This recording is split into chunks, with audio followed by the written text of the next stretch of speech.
Hello everyone, আসসালামু আলাইকুম। আজকের এই ভিডিওতে আমরা জানব কজেটিভ ভার্ব সম্পর্কে। কজেটিভ ভার্বের বাংলা অর্থ হলো প্রযোজক ক্রিয়া। অর্থাৎ আপনি যদি কোনো কাজ অন্যের দ্বারা করিয়ে নেন সেগুলোকে বলি আমরা প্রযোজক ক্রিয়া। তো এ ধরনের প্রযোজক ক্রিয়া যেমন টিচ। টিচ মানে হলো অন্যকে শেখানো। সিম্পল যে ভার্ব সেটা হলো লার্ন। আবার নো একটি সিম্পল ভার্ব। নো মানে হচ্ছে নিজে জানা, এবং ইনফর্ম মানে হলো অন্যকে জানানো। এই যে অন্যের দ্বারা কোনো কাজ করিয়ে নেওয়া, এগুলোকে বলা হচ্ছে কজেটিভ ভার্ব। এখন এই শব্দগুলো বাদেও আমাদের ডিকশনারিতে আরও অনেক ভার্ব রয়েছে যেগুলোর সরাসরি কোনো পজিটিভ ভার্ব নেই। যেমন এখানে রয়েছে টিচ এবং ইনফর্ম। তো যেগুলোর সরাসরি পজিটিভ ভার্ব নেই সেগুলোকে আমরা এই পাস্টিভ ভার্ব ব্যবহার করে পজিটিভ বানাতে পারি।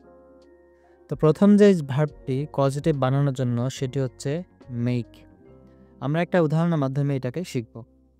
The teacher makes us work very hard.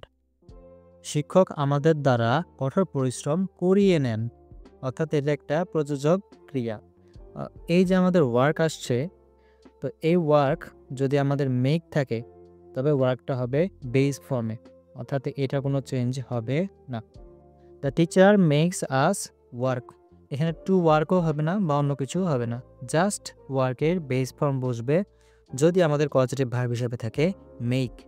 এখন মেকের পাস্ট ফর্ম বা পাস্ট পার্টিসিপল ফর্ম মেডও থাকতে পারে। মেড থাকলেও আমাদের এখানে হবে ওয়ার্ক। আমরা যদি আরেকটা উদাহরণ দেখি, সেটা হচ্ছে I made the machine work. এখানেও আমাদের রয়েছে মেড পজিটিভ ভার্ব এবং ওয়ার্কটা হয়েছে এখানেও ভার্বের বেস ফর্ম। এর পরবর্তী পজিটিভ ভার্ব হচ্ছে গেট। আমরা গেট থেকেও তিনটা উদাহরণ দেখব। Let's get Rana to perform properly. I get my cloth washed by someone. I get someone to wash my cloth. তো এই জায়গাতে এটা আমাদের প্যাসিভ, যার কারণে এখানে বাই আসছে এবং ভার্বের পাস্ট পার্টিসিপল হয়ে গেছে। কিন্তু যদি সাধারণভাবে আমাদের গেট থাকে, গেট অথবা গেটের পাস্ট ফর্ম গট, এই দুটো পজিটিভ ভার্ব হিসাবে থাকে, তবে ভার্বের সাথে হয়ে যাবে টু, অর্থাৎ এটা ইনফিনিটিভ হয়ে যাবে। অর্থাৎ টু পারফর্ম, ভার্বের সামনে টু যুক্ত হয়ে যাবে। সেমভাবে শেষেটা যদি আমরা দেখি, I get someone to wash my cloth, এখানেও আমাদের রয়েছে টু প্লাস ভার্ব, অর্থাৎ ইনফিনিটিভ। আর এটা কার জন্য হলো? গেটের কারণে। তো গেট এখানে আমাদের একটা পজিটিভ ভার্ব।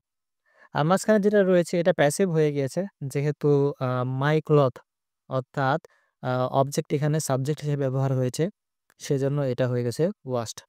অর্থাৎ এর পূর্বে রানা ছিল ডুয়ার। এই ডুয়ার যদি সামনে থাকে তবে আমরা টু প্লাস ভার্ব দিব। এখানে ওই যে সামওয়ান, এটা হচ্ছে ডুয়ার, যে কাজটা করেছে সেই হচ্ছে ডুয়ার।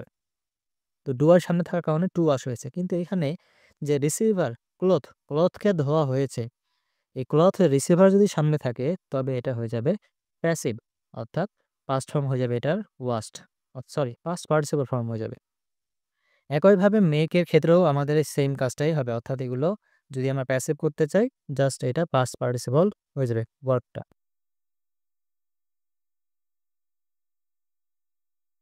আমাদের নেক্সট পজিটিভ ভার্ব হচ্ছে হ্যাভ। আমরা এখানেও তিনটা উদাহরণ দেখব। My mother had me drink milk everyday. Have এর পাস্ট ফর্ম হচ্ছে হ্যাড, অথবা এখানে হ্যাজও থাকতে পারে। এই তিনটাই আমাদের পজিটিভ ভার্ব হিসেবে ব্যবহার হবে। এই উদাহরণটা যদি আমরা দেখি, my mother had me drink milk everyday. আমার মা আমাকে প্রতিদিন দুধ খাওয়ায়। তো এই জায়গাতে হ্যাডটা হচ্ছে আমাদের একটা পজিটিভ ভার্ব, এবং হ্যাভ, হ্যাজ বা হ্যাড যদি থাকে এই ক্ষেত্রে আমাদের ভার্বের বেস ফর্মটাই বসবে। এটা ছিল আমাদের মেকের মতোই। মেকের মতো এখানেও আমাদের ভার্বের বেস ফর্মটাই বসবে। এর পরবর্তীতে যদি আমরা দেখি, Sakib had Rakib clean the house.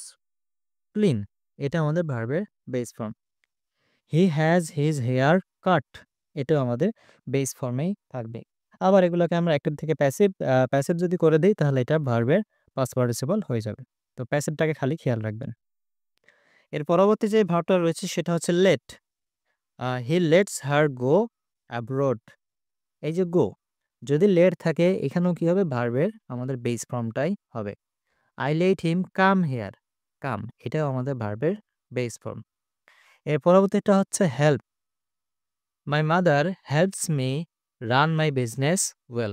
অথবা my mother helps me to run my business well. যদি হেল্প থাকে তবে আমরা বেস ফর্মও দিতে পারবো অথবা বেয়ার ইনফিনিটিভও দিতে পারবো। তবে ইনফিনিটিভ দিতে পারবো। তবে আমাদের এই যে রান অর্থাৎ বেস ফর্মটা অধিক গ্রহণযোগ্য। অর্থাৎ আমরা এই টু রান এটাকে ব্যবহার কম করব, বেশি ব্যবহার করব রান, এটা অধিক গ্রহণযোগ্য। এরপরে আমরা কয়েকটা উদাহরণ দিয়ে রেখেছি অর্থাৎ এক্সাম্পল, এগুলা থেকে আপনারা অ্যান্সারগুলা কমেন্ট বক্সে আমাকে জানাবেন।